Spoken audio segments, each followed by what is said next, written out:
Welcome to Growth and Diversity, where we explore the transformative power of diverse perspectives and driving innovation and growth within the insurance world.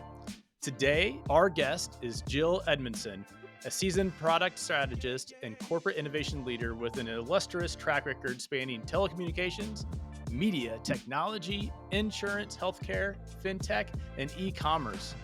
Join us as we explore how innovation can drive business growth and diversity in the insurance industry. Jill, welcome to the show. How are you doing? Sean, how are you? I am wonderful. So, Top of the morning to you. yes, exactly. And a little bit festive for us. So, you have green on, I Yes, have red I on. do. It's not Christmas, Yes. however. It is No. about the beginnings of March Madness. So, I've got the in red for the first game today. And then you've got green on. Why do you have green on? Well, Sean, funny you should ask. I believe today, to your listeners, is St. Patrick's Day. So happy St. Patrick's Day to you. I found out recently that I am actually now allowed to say, "Kiss me, I'm Irish," because I am, in fact, Irish. 23andMe has proven that. Oh, So cool. happy St. Patrick's Day to you, Sean, and all of Likewise. your awesome listeners. Happy St. Patrick's Day. I guess we always have our festive background to cover that. So You're if it's ready. not on me, Yes. it's in the background. So okay, so we know that you're Irish now, but for the listeners out there, and we're gonna have a great bio on you, and we're gonna talk about all kinds of cool stuff today. But give us a quick intro. Tell us a little about who Jill is, if we don't find you online. Well, first and foremost, thank you so much for having me here today, Sean. I'm a mom, got four wonderful kids, all teenagers getting ready to head off to college. I can't believe that. Which I have a lot in common with both you and Mike. I believe Mike is a twin dad. I'm a Yeah, twin mom. I'm also a very, very proud wife to an Omaha firefighter, awesome. Captain Nick Edmundson. And my brother-in-law is a battalion chief for the Omaha Fire Department, You know Battalion what? Chief Mickey McLaughlin. We didn't even interrupt real quick. We didn't even talk about this. My brother-in-law is a captain out at Los Angeles Fire Department. So we have that in common too. Sean, Small world. Okay, sorry, keep going. well, so beyond, the things at the top of the food chain, my family and my children, I'm also an Omaha native, and I was born and raised here. My parents built their career downtown in Omaha, Nebraska, at the Bell companies. If you remember wire line Yeah. telephones, like they hung on the kitchen wall. So my mom and dad dedicated their careers to the telecom Okay. industry. And you think about all the innovation that took place there from Northwestern Bell, CenturyLink, US West, and all the integration. So you Right. could say that I was born to parents that were very, very innovative and riding the wave of technology transformation. School K through college, and right out of college, I joined in global software Okay. development organization that's very prominent here in the city of Omaha. And at the time that they were opening their doors and hiring talent, they were fairly small and unproven. They had a few key clients, they had a few key products, but they were really ready to serve a broader need. And I rode that wave with that amazing company for 22 years. Wow. And I didn't know any better, but people tell me that it was a male dominated industry, and that organization never made me feel that way. That's That awesome. organization opened so many doors, in the spirit of diversity and growth. Right. I reported to so many different types of leaders. I reported to leaders that brought wisdom to me from a cultural and a people leadership perspective. I reported to leaders, or I supported leaders that infused technology. Mm-hmm. Like, I was not a technologist coming out of college, but I sure became one Sure. over 20 years of working in SaaS development. And I worked with amazing leaders who saw something in me that I really didn't even see in myself. But I guess Um, I always aspired to kind of get to that level, Right. and that organization opened all those doors for me. That's not to say that at this point in my career, I see now that there's so many opportunities. And so that's what led me to you today, Sean, is I spent 20 years with one institution working with companies around the world, helping them navigate these dynamic times and helping them to evolve their business model to keep up and future-proof themselves. But our paths have now crossed because I know there's more business to be done, Sure. and there's more business to be done to help help the folks here in Omaha. That's awesome. I love it. You know, I think it was interesting too. Sometimes we only think that like career growth and constantly like improving your career and growing your career and your mobility has to happen when you change companies. And so the fact that you did it Mm, for 22 years, the same company, but I've only known you for a little bit so far, and I know I'm going to know you a lot better over the years. Is I yeah, wouldn't think that you're a person that likes to sit around anywhere, and you always need this next challenge. And so, like for a mm, company to understand that there's talent like that, that is, if you give them a new opportunity, new initiatives, new growth, they don't have to switch companies in order to get that. You can do that every 2, 3, 4 years, you know, as quote unquote tours of duty. So I think that that's awesome. absolutely. That leads us into kind of where you are now. And so obviously we're connected because we focus on the insurance and insurtech space. I'm an insurance Yes. dork at heart, so it's all that I know. It seems like It's okay. So am I. so I now you've become identify now. as one of those That's too. right, We're good. exactly. We're good. So, what initially drew you? So, I'm happy to talk about your most recent role, but what initially drew you to the insurance industry? You're most recently the VP of Innovation at Mutual of Omaha, and have you talk about that. But Yes. given your diverse background and kind of expertise across technology, media, fintech, and then there's like, oh, insurance. Why? How? What happened? Where did I go wrong? I was making a lot of strategically sound decisions for Right. 23 years. No, I'm just kidding. Okay. With all due respect to the insurance industry, the reason I was drawn to Mutual of Omaha was something a lot more close to my heart, Okay. and that was that it was in Omaha. I mentioned earlier, Sean, that my parents dedicated their career Right. to the phone company. And anybody who's in Omaha now probably drive by these buildings and they wonder what used to be inside of there. The building that my dad worked at for 37 years is now owned by another Omaha company that one might argue their business model is in jeopardy Oh, as sure. well. And so it sounds a little cliche, but after COVID, it was pretty obvious to anybody who had loved going into the office every day and loved more than the work that they were hired to do. They loved the process of creating with people. They loved the process of breaking bread and having lunch. They loved collaborating and whiteboarding. So when COVID occurred, we all went to our homes to be safe and to continue to keep, the lights on at the business, but something was missing. Mm-hmm. And for me, I I decided I really couldn't live without that. And so after 2 years of working from home and again, being incredibly well rewarded and feeling very highly respected at my institution, I recognized that they were not going to have a return to work. Oh, sure. Okay. They had adopted a fully remote environment, which was great and it works for a lot of companies.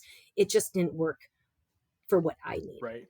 And so, Sean, I saw that Mutual of Omaha, anybody who lives in Omaha knows how important they are. I mean, you look at the Wild Kingdom and the Henry Dorley Zoo and, the incredible building that they're building downtown. And that was the signal to me that I felt very drawn to their organization. So obviously I needed to learn the insurance industry.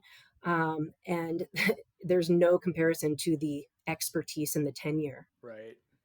that is walking the halls at Mutual of Omaha. And fortunately, their culture is such that everybody was so warm as I joined the organization and so quick to help upskill me in the insurance space. And we created a lot of value by me bringing in kind of that outside perspective Sure. from a software development and a technology perspective and pairing it with them and then exploring all of the all of the needs. I would say this at Mutual, but I wanted to future proof this company. Oh, it's awesome. I love And I that. don't want another logo to ever be standing on the outside of a Mutual of Omaha building. I want I want to contribute to this amazing institution that has given so much to Omaha. I wanted to give to it. Really, what you and I have explored here, Sean, is that I know that there's more work to be done for Right. other organizations, not only in Omaha, but for leaders that are, part of your network Yeah. and leaders that are part of my network. Uh, the need to innovate and the need to embrace diversity and growth to future proof your business is not unique to any industry. Yeah. And so I think it's part of my growth is I'm just like, oh, first I moved out of one company to seek, an Omaha oriented kind of vocational draw. And now I see the need is everywhere. Right. And so just kind of taking a bet on myself, if you will, and seeing what else I can do for others out I there. love it. I love the future proof the company.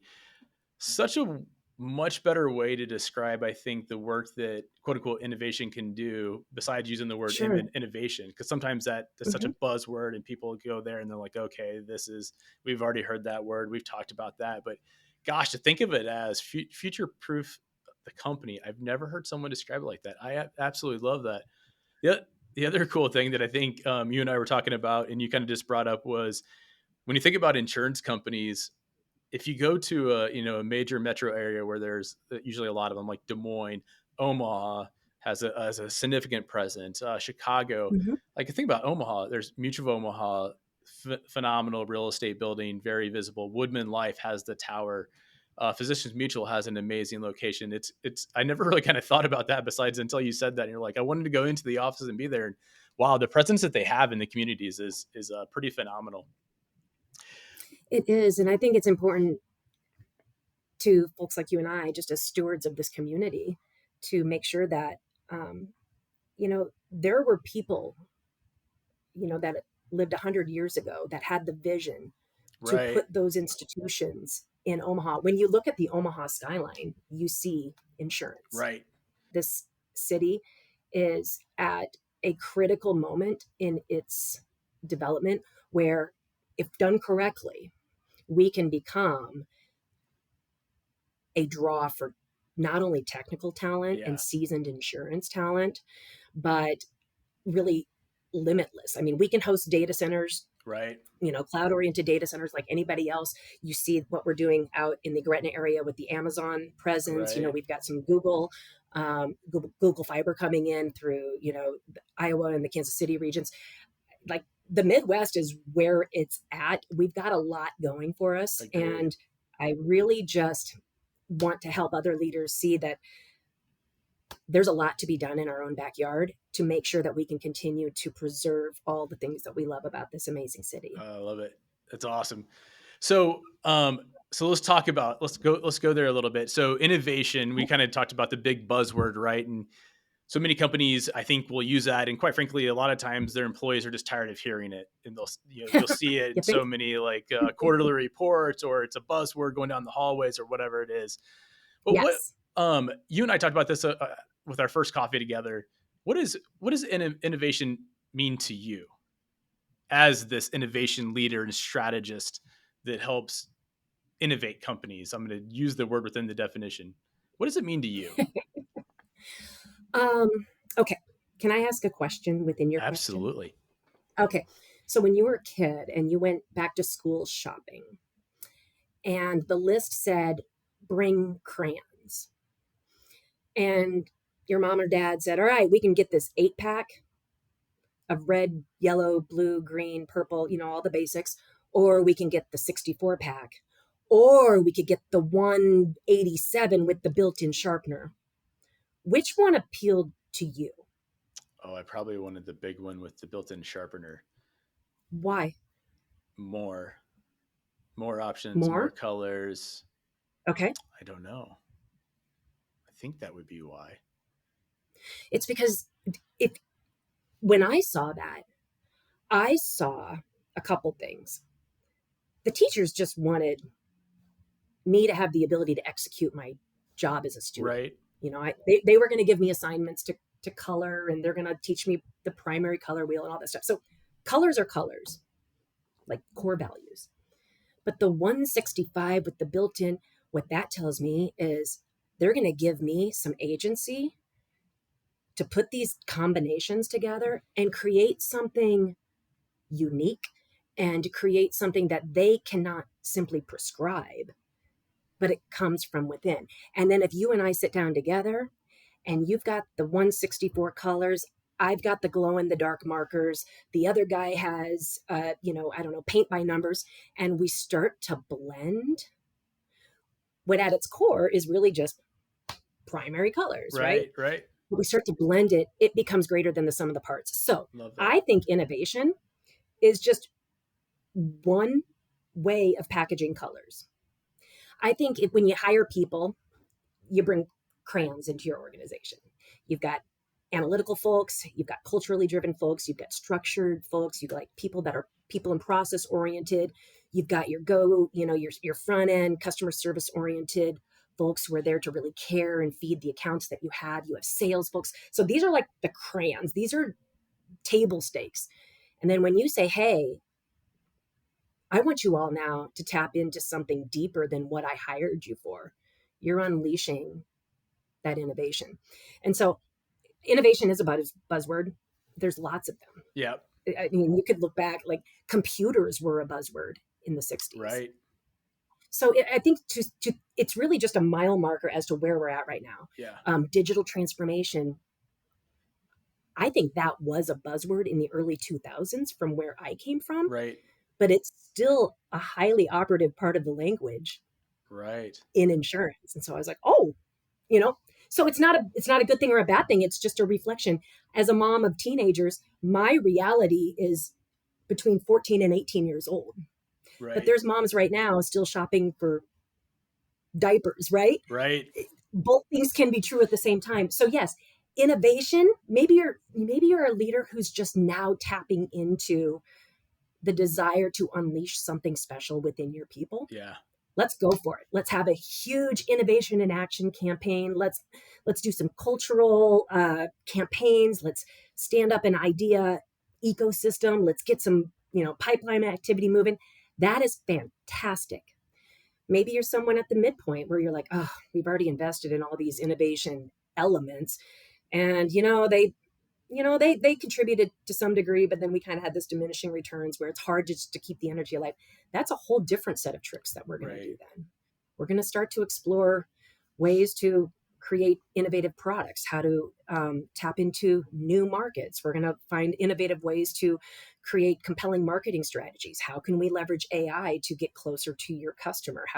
So that's kind of a moderate journey. Yeah. And then maybe you're at the Tesla, SpaceX level, right? Right. They don't even say innovation. They just Right. they just breathe it. And so they're out there doing, but it's all relative. Yeah. So I like the word innovation, but to me, it's something that leaders, they have right under their nose. Yeah. They just need to figure out how and when to unlock it. I love it. No, I think you're totally right. Cause I think so many times that people think of innovation as like revolutionary, like the Teslas or the SpaceX or whatever it is, Sure.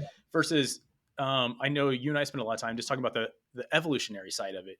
It can be these small incremental wins, but I think what you just kind of mentioned around unlocking the potential, that I think is where the significant gains can be made with innovation. Is you likely have it and it's built up somewhere and pent up somewhere. And it doesn't mean you have to, hire someone like a Jill and give her the title of innovation, because actually the work that you do is going to unlock it. You're not going to come in with ideas. And I think that's the other thing that you and I talked a lot about is like people think ideas and innovation. Innovation is ideas. And there's just so much more to it that I think someone like yourself helps organizations with to become, quote unquote, more innovative. But it's not that you're going to come in and prescribe them all these ideas. That is not exactly what they need. There's a different way to go about the growth. What are your thoughts on that? Well, who likes that? I mean, Sean, I could sit here right now and just give you 10 ideas. Right. Hey, Sean, I like what are those? Octagons, pentagons? I don't know. Oh, yeah. The Amazon special. I've got 10 more ideas of how you could transform your background. Hey, Sean, I've got 10 more ideas of how we could scale your podcast. Hey, Sean, like ideas are nothing if first you don't invite me in. Right. And share with me, what are you trying to achieve. Right. Maybe your goal is just to make the best podcast in the world for people who love the color green. It's not a bad idea. Well, hey, it's We're Monday. already It's winning. St. Patrick's Day. You've got green on. I got green in the back. We're doing this, Sean. So first I need to get to know what your goals are as a business leader. And then typically what I do, and it's a little hokey, but there's a lot of organizational psychology. Typically business leaders already know what they need to do. Yeah. That's why I could make the move from a software organization to an insurance organization fairly legitimately, because I knew my job was not to be the world's greatest insurance strategist. Right. My job was to sit next to those folks and understand what are they trying to achieve, and then to help enable the capabilities that are going to help them get that. And so, Sean, I told you this. Whenever I go to a conference and they say, hey, what's your title? My payroll title is what you've shared. Yep. But really, I consider myself a business strategy enablement partner. Love that. So, Sean, you say, I don't know why I'm always just reaching customers who like green. And I can start to inform you. I can say, well, a couple things that I've observed, we've got a lot of stuff going on in your background and, blah, blah, blah. Have we thought about creating a product that appeals, blah, right? And so that's what I do, is I really just take time to, and it's not a lot of time. I mean, you and I have only really met each other a few times, right. and I already feel a strong sense of connection with you. Right. You shared your background. I shared mine. So this is not something that takes years to develop. Right. This is a Great over point. the coffee kind of thing. They tell you, I compute it through my innovation calculator, and then under the guise of like the process of innovation, then there's a bunch of utilities and tools that we can do to then create the framework by which we want to execute against your strategy, whether it's product development, new markets, inorganic growth, M&A pipeline activity.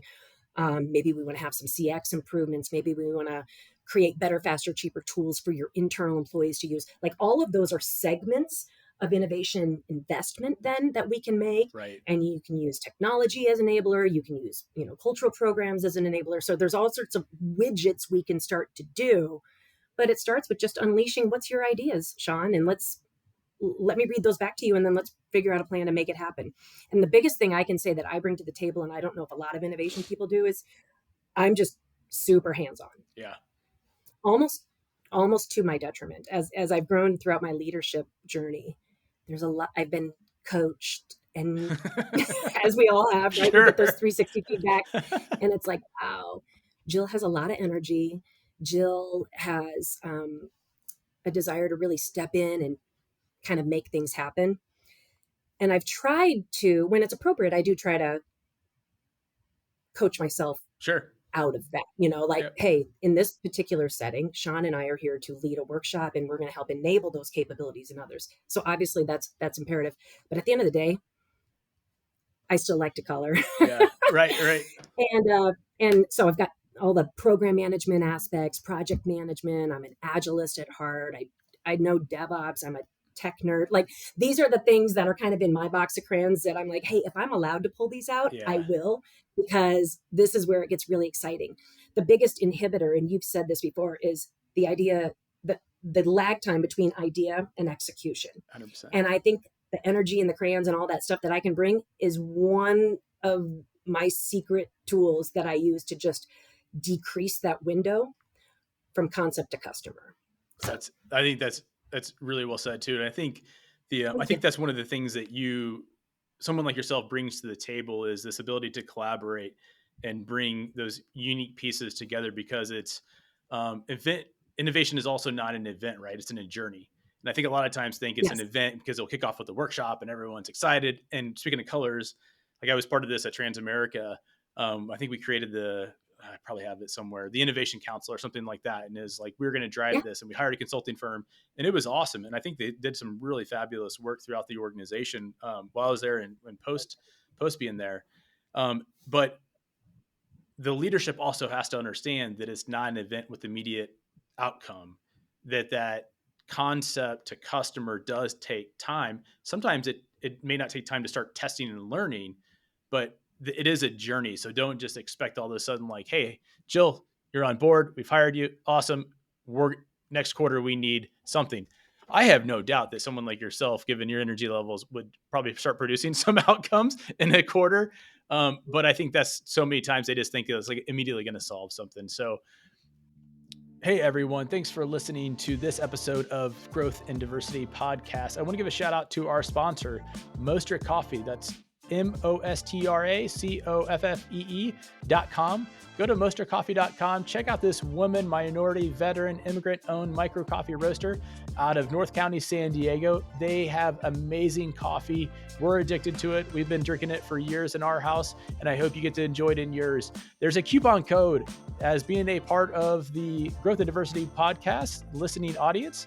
You can enter Brown Davis 10 and the coupon code once you go to checkout, and you'll receive 10% off. Let me ask you, because you've got let me ask you that. Okay. So, I mean, and I hate to go overly like,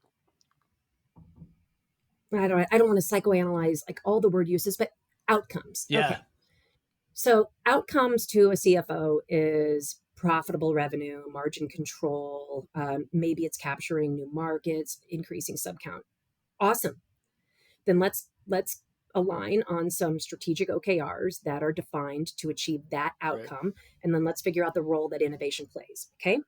So in order for us to, maybe the outcome is that we want to have 3 times the amount of inorganic growth than we've had over the last 10 years. Let's take our baseline and let's set a number times 3 and let's go after it.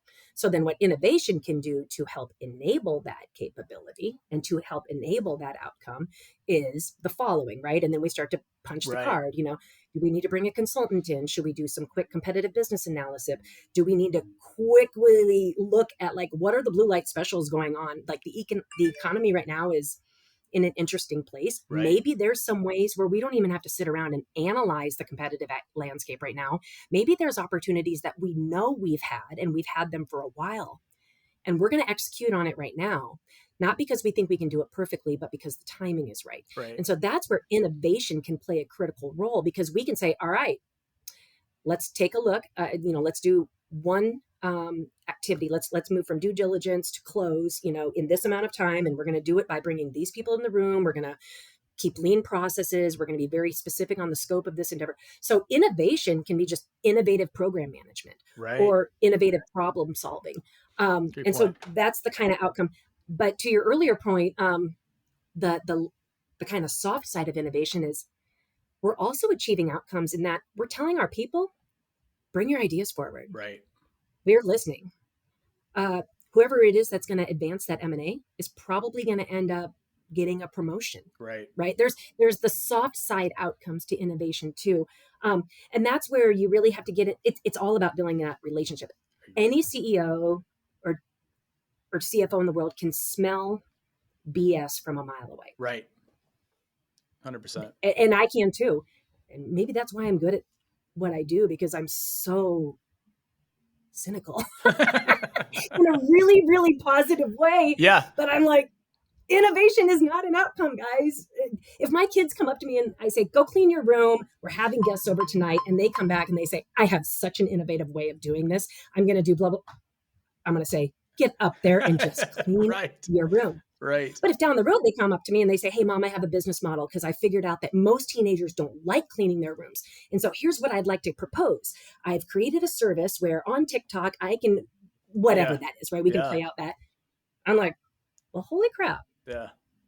That's innovation. Right. So I hope that answered your question, but it's a means and an ends. So a little bit involved in that is I think some of the biggest things that I saw when we were studying innovation and just kind of being a learner of the subject is like leadership support, right? So there's so much pent up in organizations from bottom to top and top to bottom, but unless you have that leadership support, it's, in my opinion, is absolutely vital for the success of any organization that's going to go about, down this track. So if you were consulting, we'll we'll play this out. Let's say you're consulting the C-suite, executive leadership team, maybe a board of Mhm. directors in a company, and they want to go down this. They watch this episode and they're like, "Gosh, we need Jill." What advice would you give them to start that process? Okay. That's a great question, first of all. And, you know, technology does not solve people I problems. love it. Yeah, totally agree. Innovation offices does not solve organizational dysfunction. But if we're aligned on a common set of outcomes, that's where the conversation starts. So let's just say you've got 10 very, very well established business leaders, all with agency and autonomy and their ability to drive their business like they want to. But we're also building a big building and we're trying to future proof our organization.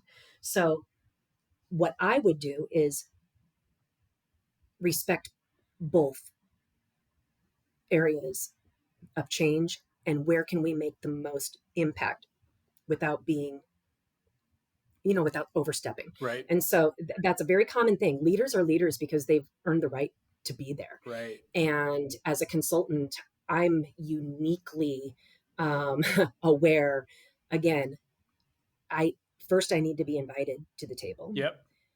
Then instead of just sitting down and spinning, maybe I spend some time in the kitchen Right. watching how they're preparing. What are they doing? What are the dynamics at play here?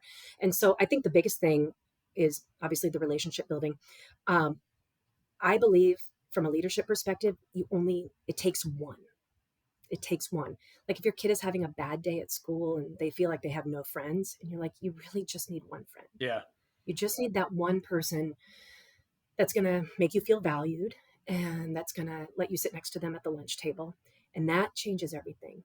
And so at all the companies I've ever worked with, there has been that one person that I anchor to. And when that belief in each other is reciprocated, it's got the ability to grow exponentially. There's a YouTube, Sean, if your listeners haven't seen it before, it's called The Power of the First Follower.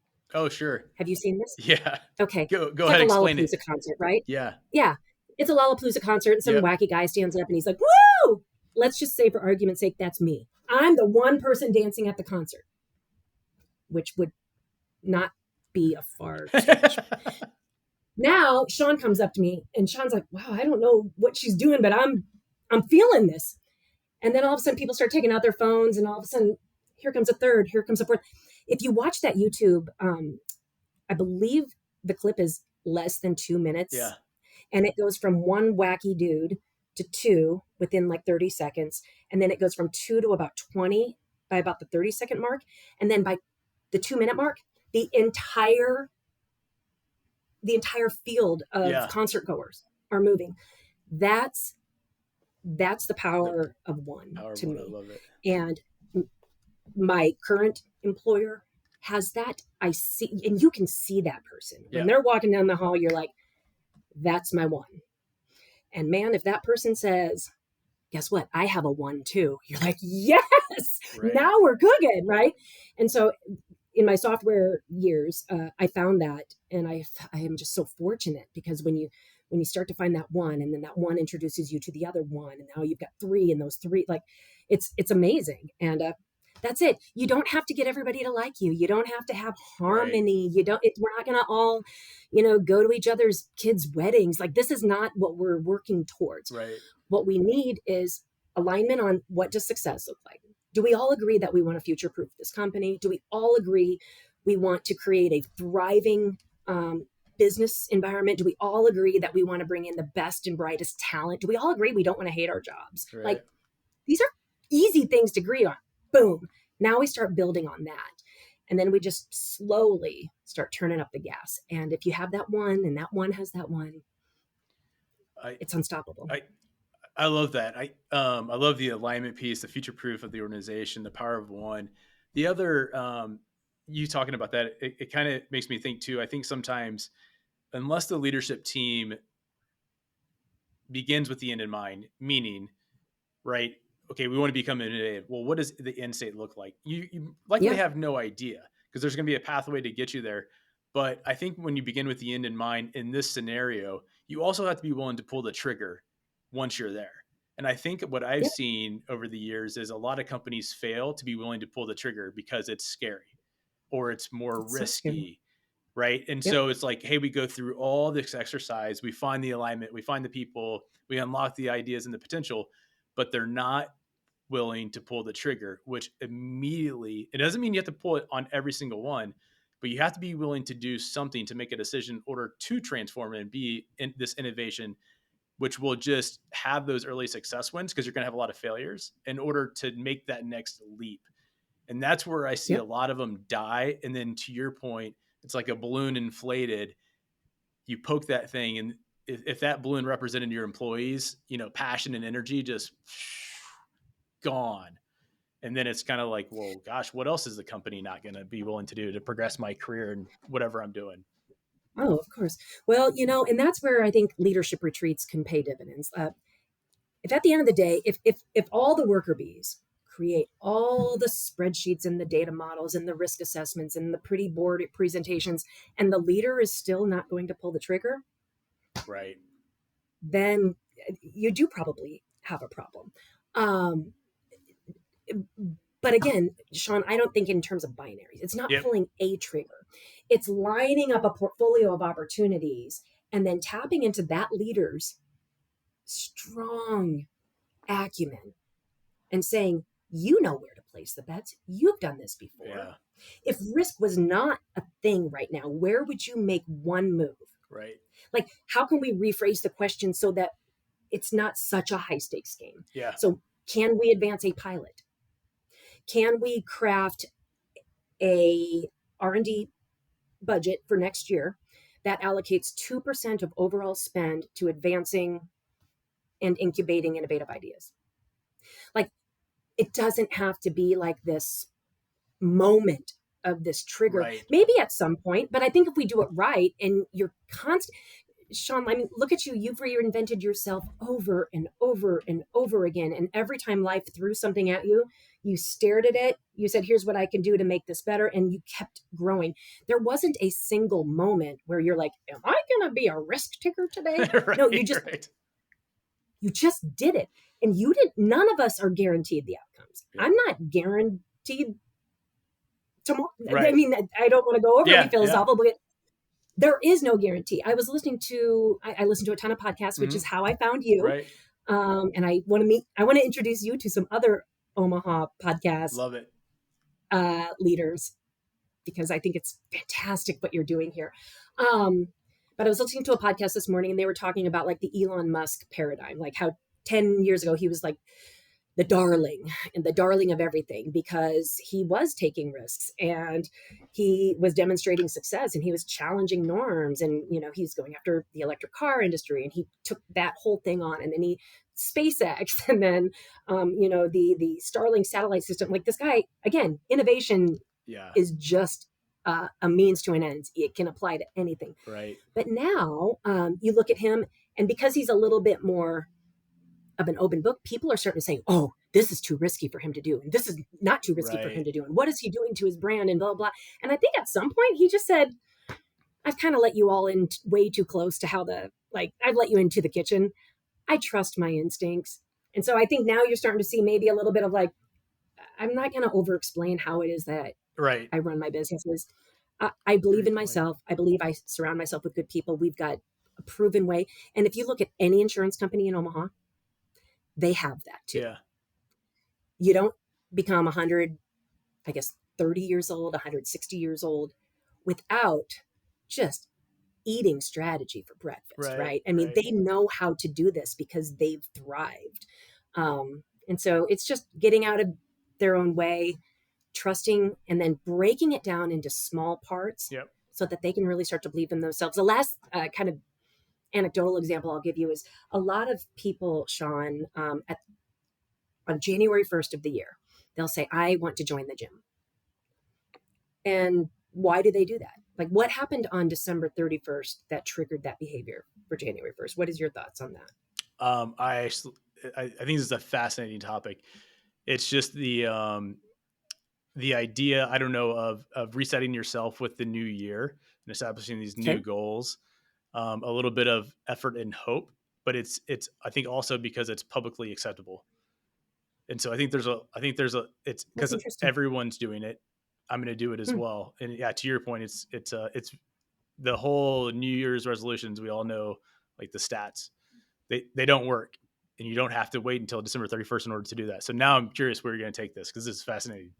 Well, let's just model what you just said. And there are two things that you said. Is one, on December 31st, there's hope, and there's kind of a social push. There's probably even marketing reasons, like Oh, maybe it's 100%. cheaper to get in Yeah. now, fewer barriers of entry. It's more social. I don't have to feel silly being the first guy walking in on January Right. 1st because everybody's gonna, So I love all that. But they start with the end in mind too, right? Like, there's probably, like, I'm turning 50 this August. I'm like, ooh, I should probably plan a trip. Do I want to be on a beach? Like, am I ready for that? And so you book the trip, and then you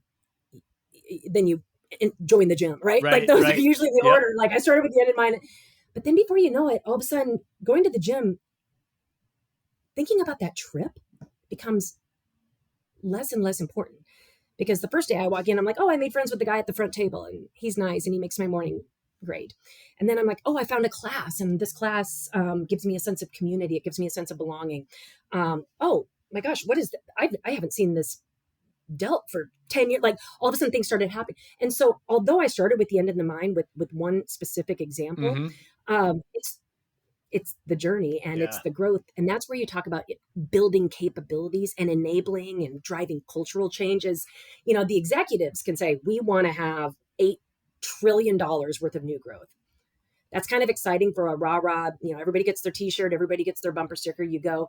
But that's not going to keep you motivated for long. Right. It's the little tiny things in between, and it's how you bring people, and you're going to be successful. Like, you're going to hit that number because you're doing all the right things, just like going to the gym. Eventually, yes, I'll go on that 50th vacation. I'll look at it, but it won't have the same, like, trigger pulling moment. Right. I've fundamentally changed the fabric of who I am by setting a pretty aggressive goal, but then changing and building new capabilities to achieve that. Yeah. Great point. No, it makes a lot of sense. Well, this has been awesome. And I know that you and I It has been. we could probably do 5 more of these and still not even uncover all the stuff that we want to talk about, which maybe we will, honestly.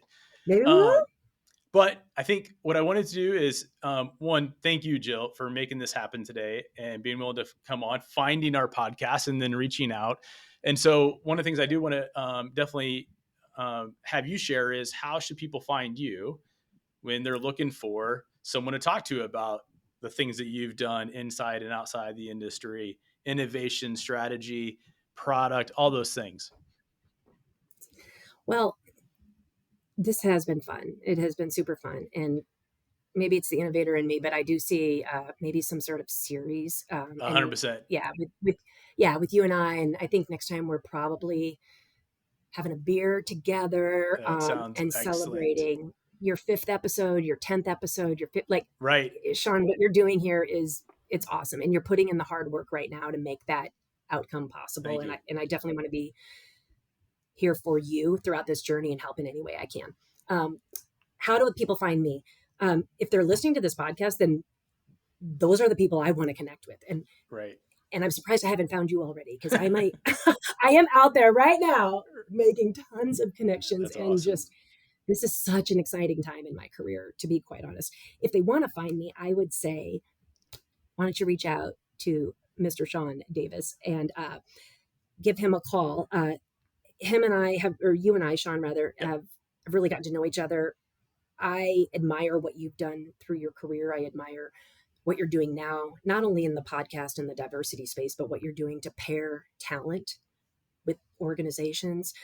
So yeah, let's call, hit you up. You Right. can absolutely hit me up. LinkedIn. Sure.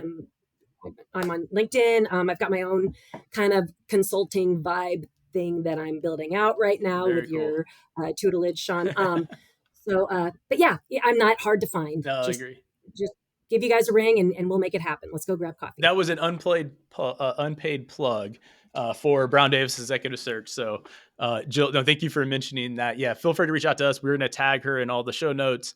And of course, you'll be able to hunt her down that way, but happy to make any introductions that we can. And quite frankly, a lot of the discussions that we start with is not just from like, hey, do you want to hire this person? It's what's going on in your business? What are you thinking about? How do you achieve your results? Do you Absolutely. have the right team?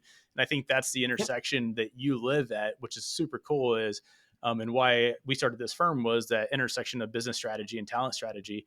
And you come kind of right in the Absolutely. middle and how innovation and the work that you do can drive both of those. So this is awesome. I can't wait till the next series. I think we are going to have like our own mini series of 5-10 episodes, whatever it is. But thanks everyone for tuning in today on this episode of Growth and Diversity with Jill Edmundson. Cheers.